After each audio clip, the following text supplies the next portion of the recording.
Bonjour, c'est Odal. Aujourd'hui, je vais vous lire Les Royaumes de Feu, le tome 1, livre 1, La prophétie de Tuité Shetterland, qui a fait notamment la guerre des clans, chose que j'ai très appréciée. Et l'ancienne chaîne YouTube Odal, j'avais fait une sorte de petite série guerre des clans livre audio. Et j'ai décidé de vous faire plutôt maintenant, qu'est-ce que je disais, les Royaumes de Feu. C'est parti? Ok, go. Prologue. Haut dans le ciel, un dragon bravait la tempête. Dans l'espoir que les nuages noirs dissimulaient sa fuite, les éclairs zébraient l'horizon. Jord ne savait plus faire son précieux fardeau. S'il parvenait de l'autre côté des montagnes, il serait en sécurité. Il avait réussi à s'éclipser du palais sans se faire remarquer. La grotte secrète n'était plus très loin. Hélas, son larcin n'était pas passé aussi inaperçu qu'il le croyait. En contrebas, 2 pupilles noires de jet le fixaient. L'énorme dragonne perchée à flanc de montagne avait des écailles d'un blanc doré, tel le sable du désert. Elle plissa les paupières et suivit du regard l'éclat argenté de Fjord dans le ciel. Il lui suffit d'agiter la queue pour que les 2 dragons qui l'accompagnaient s'élancent dans les airs et plongent au cœur de la tempête. Un cri perçant résonnait dans toute la vallée lorsqu'ils refermèrent leurs griffes sur le pâle dragon de glace. « Bâillonnez-le » ordonna la dragonne, tandis qu'elle jetait Fjord à ses pieds sur le parapet de pierre trempée. Il prenait déjà son inspiration, prêt à attaquer. « Vite !» L'un des soldats saisit une chaîne sur le tas de charbon ardent. Il la passait autour des mâchoires du dragon de glace et serra fort. Dans une odeur de caractéristique d'écailles brûlées, Fjord poussa un cri étouffé. La dragonne de sable darda sa longue fourche. « Trop tard, tu ne pourras pas nous paralyser avec ton souffle mortel, dragon de glace. » Il tenait ce jeu dans ses griffes, Reine Fournaise, annonça l'un des soldats en lui tendant un œuf. Fournaise l'examinait au travers le rideau de pluie. « Ce n'est pas un œuf d'aile de glace, siffla-t-elle. Tu l'as volé au palais du ciel. » Le dragon de glace soutint son regard. Au contact de la chaîne brûlante, des volutes de vapeur s'échappaient de ses écailles argentées. « Tu pensais avoir été discret? Pouvoir filer sans être inquiété ?» reprit la reine. « Mais mon alliée n'est pas une idiote. La reine Scarlett, des ailes du ciel, c'est tout ce qui se passe dans son royaume. Quand ces guetteurs ont repéré un aile de glace qui filait, j'ai décidé de te prendre en chasse pour animer un peu mon séjour. Je commençais à m'ennuyer au palais, vois-tu ?» Fournaise levait le gros œuf à la lueur du feu et la tournait lentement. L'éclat rouge orangé des flammes se reflétait sur la surface lisse et pâle. « Oui, c'est un œuf du ciel prêt à éclore, murmura-t-elle. Pourquoi diable ma sœur t'enverrait-elle voler un dragon du ciel?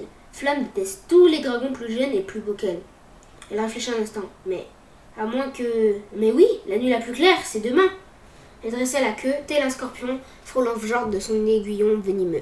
« Tu n'es pas au service de Flamme, n'est-ce pas?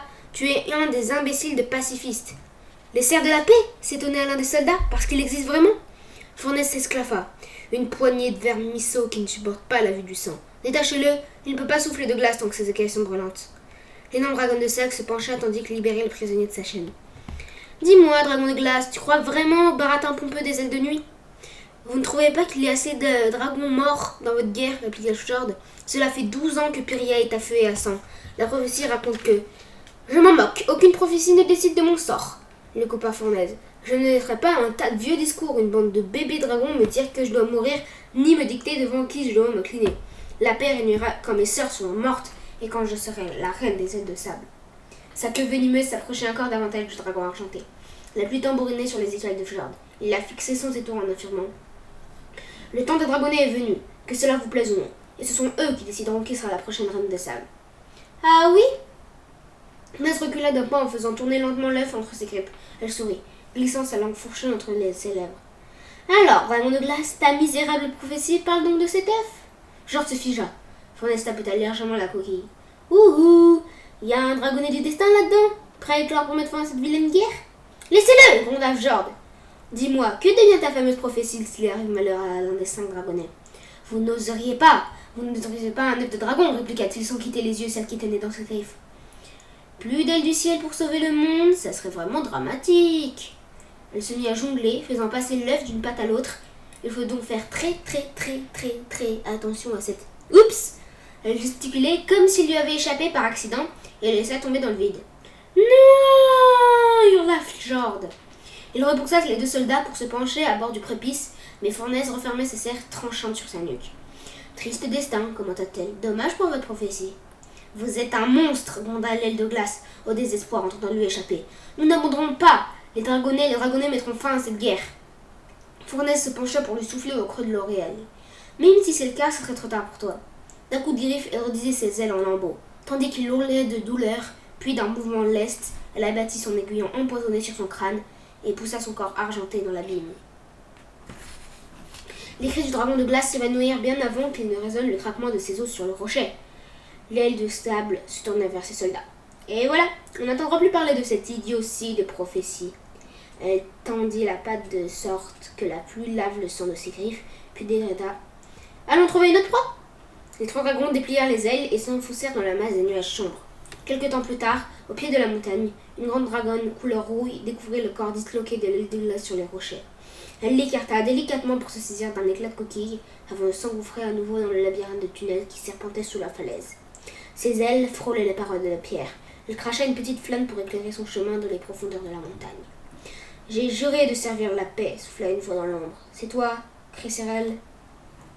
Nous attendons les ailes de feu, répondit la dragonne rouge. Un dragon de mer aux écailles bleu-vert surgit alors d'une cavité rocheuse. Elle déposa le morceau de coquille à ses pieds en emmenant d'un ton amer. Et on va pouvoir attendre longtemps, genre des morts. L'autre fixa l'œuf brisé et bafouilla. Mais le dragonnet du ciel, en miettes, c'est fichu, Palme. Impossible, la nuit la plus claire arrive. Les 3 lunes seront pleines en même temps pour la première fois depuis un siècle. Les dragonnets du destin doivent éclore demain. Eh bien, c'est raté, car l'un d'eux est déjà mort, répliqua rageusement Cresserelle. J'aurais dû voler l'œuf d'île du ciel moi-même. Je connais leur palais et ils ne m'auraient pas attrapé une seconde fois. Palme fit la grimace, en se grattant le cou du bout de la griffe. On a aussi perdu Sandra. Une flamèche s'échappait des naseaux de Cresserelle. Sandra, comment ça? En venant ici, elle s'est retrouvée prise dans les combats entre flamme et fièvre. Elle a déposé l'œuf dès le debout au repère, mais a succombé à ses blessures peu après. Il n'y a donc plus que Dune, toi et moi, pour élever ces petits asticots, gronda Cresserelle. Et accomplir une prophétie qui ne se réalisera jamais. Autant briser les œufs qu'il nous reste tout de suite, on serait débarrassé. On sera parti depuis longtemps quand les autres cerfs de la paix viendront chercher les dragonnets. Non, siffla Palme. Il est capital de préserver la vie des dragonnets durant la nuit des 8 prochaines années. Si tu ne veux pas... C'est bon, le coupa Cresserelle. Je suis la plus forte, vous avez besoin de moi, même si je n'ai aucune envie de m'occuper de cette petite saleté. Elle contempla les druides coquilles en frottant ses pattes striées de cicatrices. J'espérais qu'il y a au moins un aile du ciel parmi eux. Je vais vous trouver un 5e pardonné, décréta Palme. Il la contourna, ses ailes raclant la paroi de pierre. Impossible de retourner au palais du ciel, ils doivent surveiller la nurserie de près maintenant. Alors, je dénicherai un œuf ailleurs, affirma-t-il. Les ailes de pluie ne les comptent pas. Je peux facilement en subtiliser un dans leur jungle sans qu'ils s'en aperçoivent. Quelle idée, s'éclata Cresserelle, qui réprimait un frisson de dégoût. Les ailes de pluie sont des créatures abjectes, tout le contraire des ailes du ciel. Il faut pourtant qu'on fasse quelque chose, soupira Palme. D'un revers de queue, il balayait les éclairs de coquilles. Dans 8 ans, les cerfs de la paix viendront chercher 5 dragonnets. Selon la prophétie, ils sont 5. Alors ils sont 5. Ils seront 5. Coûte que coûte. Voilà, c'était la fin du prologue de la guerre des clans. Si vous avez aimé, mettez un petit like. Et voilà. Salut!